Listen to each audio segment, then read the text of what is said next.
Hey guys, welcome to my channel. For those who are new, my name is Teacher Sally.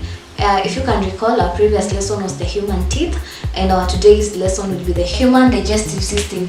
I want to break this into two. We have system and we have digestion.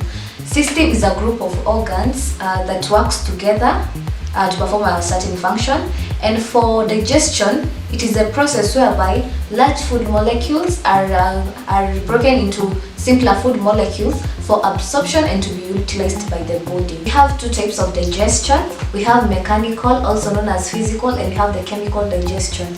So for the mechanical digestion, this is whereby it occurs in the mouth, where the teeth break down those large food molecules into simpler food molecules. That's a mechanical digestion. But now for the chemical digestion, they involve use of enzymes. Enzymes act as catalysts which speeden up the rate of reactions in our body. I want us to look at some of the terms that are used in digestion.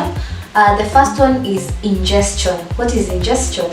Ingestion is the introduction of food in the mouth. When you put your food in the mouth, that is ingestion.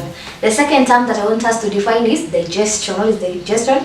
As we have explained earlier, digestion is a process whereby large food molecules are broken down into simpler food molecules for absorption and utilization in the body. It starts from the mouth to the anus, and we have absorption. What is absorption? Absorption is where simple food molecules are diffused into our bloodstreams. Then the fourth term is assimilation. What is assimilation? Assimilation is food being used in the body. We have some foods that build up our body. Some are energy giving, some are protective. So that is what we mean by assimilation. Then finally we have ingestion.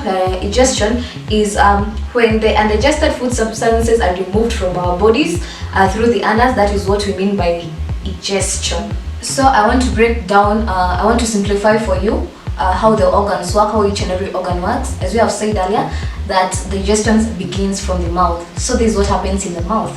So in the mouth, when we introduce food into our mouth by that process that we call ingestion, we chew down the food. That process of chewing the food is known as mastication. Then the food mixes up with saliva in the buccal cavity, and this saliva is secreted by the salivary glands. Then the saliva contains an enzyme known as amylase. Then this amylase converts or digests starch into maltose. So the digestion of starch begins in the mouth. And also in the mouth we have mucus, which lubricates the food. We also have hydrogen carbonate, which provides this alkaline nature for the amylase to work. From there, the food is taken from the mouth to the stomach through the esophagus, also known as the food pipe. The food is transported in boluses form, and that process, when the food is being taken down to the stomach through the esophagus, is known as peristalsis. So in the stomach, food is churned. The stomach wall secretes mucus and also secretes digestive juices. So for the mucus is to lubricate the food. Then for the digestive juices, we have gastric juice, which is secreted, and this gastric juice contains pepsin, and also it contains HCl. HCl is hydrochloric acid. So for the hydrochloric acid, it kills the bacteria in the food and also provide an acidic nature. Then we have the pepsin. For the pepsin, it converts proteins into amino acids. Then from there, food is taken down into the small intestines, also known as ileum. So in the small intestines, this is where 95% of nutrients absorption takes place. The small intestines, also known as the ileum, receives secretions from the pancreas and the liver. So the liver produces bile, which is stored in the gallbladder. Then the liver secretes bile juice, which breaks fat into fatty acids. Then for the pancreas, it produces the pancreatic juice. Then we have some adaptations of the small intestines to its functions. First of all, the small intestines are highly coiled. This is to increase the surface area of absorption.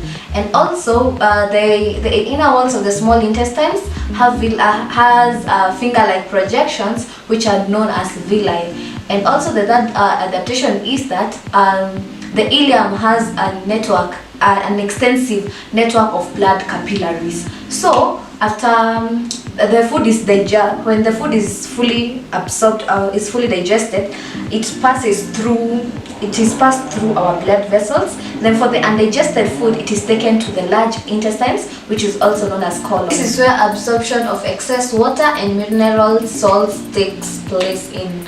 So for the undigested food goes out from the body as waste products, and it goes out through the anus. Then we have the rectum. The rectum connects the colon to the anus. So I guess we have come to the end of our interesting topic for today, the human digestive system, and I hope you have all familiarized with the terms used in the digestive system. I would encourage each and every one of us to draw the system and try to see what happens in each and every organ in the digestive system, and try to see the enzymes that are involved in each.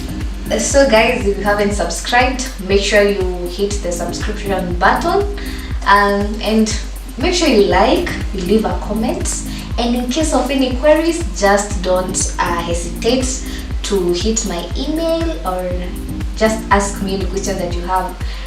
Yes, I'll be more than willing to answer you. So let's meet in my next lesson.